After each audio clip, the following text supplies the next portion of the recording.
suis Anouk Bélanger, je suis professeure au département de communication sociale et publique de l'UQAM, donc de l'Université du Québec à Montréal.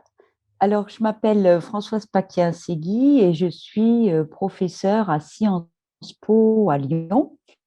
professeure en sciences de l'information et de la communication. Alors, pour répondre à votre question, Pauline, l'origine de notre partenariat, en fait, c'est vraiment la recherche, puisque nous nous connaissions par nos travaux, et un jeune homme qui s'appelle Thomas Billet, qui à l'époque était doctorant, souhaitait candidater pour une bourse d'un projet franco-québécois et me dit un jour, je pense que j'ai trouvé la personne, la professeure qu'il faut, elle est à l'UQAM, elle s'appelle Anouk Bélanger. Là, bien sûr, je ne pouvais qu'être ravie de cette idée et m'approchant un peu plus de l'UQAM et d'Anouk, nous avons décidé de nous rencontrer pendant les derniers entretiens Jacques Cartier qui se sont tenus à Montréal en 2019, je pense. Et à partir de là, nous avons échangé, nous avons discuté et nous avons décidé de nous préparer pour l'année suivante en présentant un projet commun.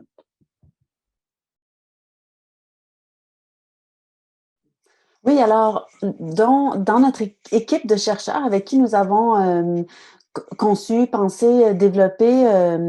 cette activité, il y a Cecilia Avellino, qui est doctorante à Sciences Po Lyon, Thomas Billet, qui était chercheur postdoctoral, pardon, et qui est maintenant à l'Université Clermont-Auvergne. Il y a Joëlle Gélina, qui est doctorante en communication à l'UQAM. Et il y a Maxime Bonin, qui est également doctorant en communication à l'UQAM, mais qui est aussi membre fondateur du Comité, qui est une coopérative de design et qui a signé le manifeste Développer doucement la ville et donc qui agit dans notre activité, dans le partenariat à titre de doctorant travaillant sur les cultures urbaines, mais aussi à titre de partenaire des milieux. Je voulais juste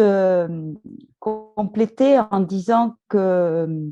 nous avons donc travaillé à 6, mais pas uniquement pour faire une équipe doctorants, jeunes docteurs et professeurs, mais parce qu'en fait, ces 4 jeunes travaillent ou ont travaillé déjà dans leur thèse les questions qui nous intéressaient, c'est-à-dire, comme Anouk le disait, le développement de la ville à travers certains quartiers, à travers certaines actions, à travers les habitants, les résidents, à travers des communautés, des associations. Donc, qu'il s'agisse justement de communautés, qu'il s'agisse de partage, qu'il s'agisse d'innovation, d'innovation sociale, finalement, tous étaient concernés et travailler ensemble nous permettait vraiment d'élargir, nous a permis d'élargir nos terrains et de sortir d'une simple visée Lyon-Montréal, mais pour pouvoir mettre ces 2 villes en perspective avec d'autres villes sur lesquelles l'ensemble de notre petite équipe travaillait. Et j'ajouterais à ça, si je peux me permettre, que cette équipe-là, donc de chercheurs et chercheurs, on poursuit en fait un travail qui avait déjà été, on pourrait dire, initié au sein des entretiens Jacques Cartier, c'est-à-dire l'évolution socio-économique des quartiers créatifs. Il y a un événement qui a été organisé en 2013 à ce sujet-là. Mais ce qui devait être un colloque, mais notre activité, en fait, proposait, avec cette équipe-là, de porter le regard sur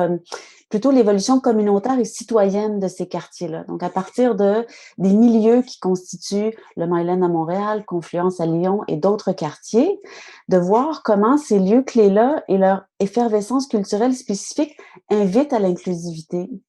ou résistent à l'inclusivité, mais donc de prendre l'évolution des quartiers créatifs par le biais de l'inclusion. par le biais de l'évolution communautaire et citoyenne. Et donc, les doctorants ont été invités non seulement à titre de futurs chercheurs en général, mais par les thèses qu'ils développent et les terrains de recherche qu'ils développent de ce point de vue-là.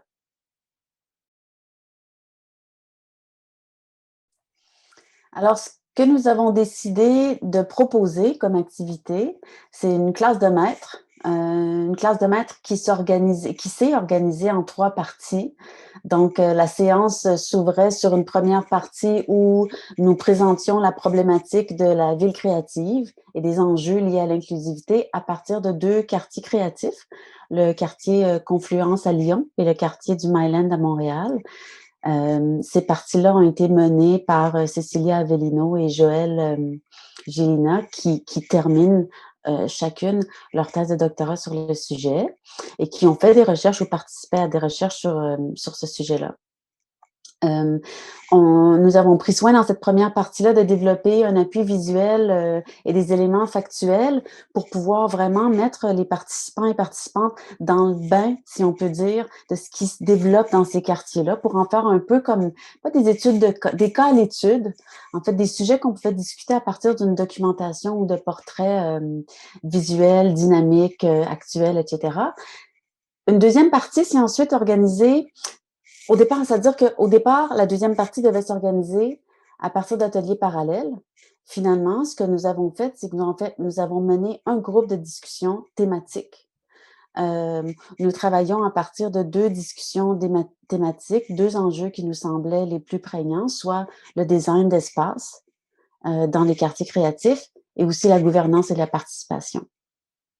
Donc, on a mené la deuxième partie plutôt en termes d'ateliers de discussion, mais qui était animé et donc qui était initié, les discussions, à partir des arguments, des enjeux proposés et développés par, cette fois-ci, Maxime Bonin et Thomas Billet. À la suite de cette deuxième partie-là, on a complété avec une synthèse qu'on a animée sous forme de table ronde où chacun faisait un peu un rapport d'étonnement, un court rapport synthèse et court rapport d'étonnement sur les 2 premières parties de l'atelier. C'est Françoise qui se chargeait de conclure un peu l'événement et puis je lui passerai la parole pour qu'elle fasse le point ou ajoute en fait sur l'organisation que je viens de présenter. Alors, bon, il est vrai que nous avons été, comme tous et toutes, déçus d'être obligés de nous adapter à un mode virtuel et distanciel, puisque nous avions imaginé, en proposant le projet pour les entretiens Jacques Cartier, une visite du quartier Confluence avec la rencontre de plusieurs collectifs. Je pense à Station Mu, je pense à la MJC Confluence et à d'autres regroupements communautaires qui nous avaient répondu tout à fait favorablement. Mais malgré tout, nous avons eu comme participants, surtout aux 2 thématiques qui ont été présentées par Anouk, une diversité de participants qui était très intéressante. D'abord, un nombre qui nous a fait plaisir et qui nous a montré que le sujet était sensible en fait. Mais dans la variété des participants, bien sûr, il y avait d'autres doctorants de diverses disciplines dont c'était une thématique centrale ou proche. Mais il y avait aussi des étudiants de master qui peut-être sont en recherche de leur sujet et des acteurs de terrain qui avaient envie d'avoir un regard un peu plus large que leur propre terrain et des problématiques peut-être différentes. Et ces échanges ont été vraiment intéressants puisque le dispositif finalement a très bien fonctionné et nous avons quand même pu avoir des discussions et des échanges. Alors, suite à la synthèse, il nous est apparu vraiment à titre de conclusion 2 points. Le premier, c'est que beaucoup de villes se posent les mêmes questions, même si les quartiers créatifs ne se ressemblent pas et même si les villes ne se ressemblent pas du tout, ni en taille, ni en localisation, ni en caractéristiques ou en images, en quelque sorte, de ce qu'elles sont et de ce qu'elles dégagent, et qui avaient vraiment des problématiques communes qu'on aurait tout intérêt à travailler de manière transversale, c'est-à-dire les acteurs de terrain, les politiques, les académiques, les habitants, etc. Et le deuxième point, c'est bien sûr que nous avions tous envie,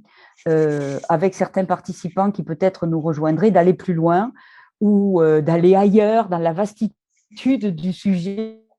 que nous avons abordé et de prolonger l'aventure. Bien, dans le contexte, ce qu'on peut préparer, c'est la poursuite d'une réflexion qui s'avère de plus en plus fructueuse et intéressante, c'est-à-dire autant sur le partage ou les enjeux partagés entre le développement des quartiers créatifs, certainement, mais aussi la recomposition de la cohésion sociale dans chacun de ces quartiers-là. Il y a plusieurs enjeux partagés, mais il y a des différences dans la composition des territoires, dans les dimensions empiriques, les tensions sociales, les tiraillements, les possibilités que chacune des villes et des quartiers créatifs dans les villes nous offrent. Alors, ce qu'on peut dire pour l'automne, c'est que nous espérons poursuivre ces enjeux, ces partages, ces discussions-là. Nous espérons poursuivre sur des terrains concrets, c'est-à-dire en présentiel, avec des explorations de terrain, avec des visites, avec des échanges. Est-ce qu'on peut compter sur cette possibilité-là? Nous sommes un peu dans l'inconnu à ce niveau-là. Donc, ce que nous proposons, c'est de poursuivre ces questions-là en espérant que le cadre concret nous permette de réelles rencontres et des visites sur les terrains que nous offre Lyon pour poursuivre ces discussions-là. Alors, nous imaginons aujourd'hui, mais effectivement, nous avons peut-être plus de questions que de réponses à votre question, Pauline. Nous imaginons organiser une journée thématique, en fait, et sortir du cadre un peu plus restreint qu'on avait imaginé pour en fait la classe de maître, qui était une classe de maître non pas réservée aux doctorants, mais vous l'avez compris, portée par en tout cas des scientifiques. Et là, nous visons vraiment plus notre thématique, c'est-à-dire la créativité inclusive, avec une inclusion dans le quartier de Confluence, avec toutes les ressources, en fait, et effectivement, tous les tiraillements qui se manifestent à Confluence, comme dans tous les autres quartiers créatifs hein, que nous avons évoqués l'année dernière en novembre. Donc, plutôt une journée thématique ouverte en termes plus ouverte en termes de participants.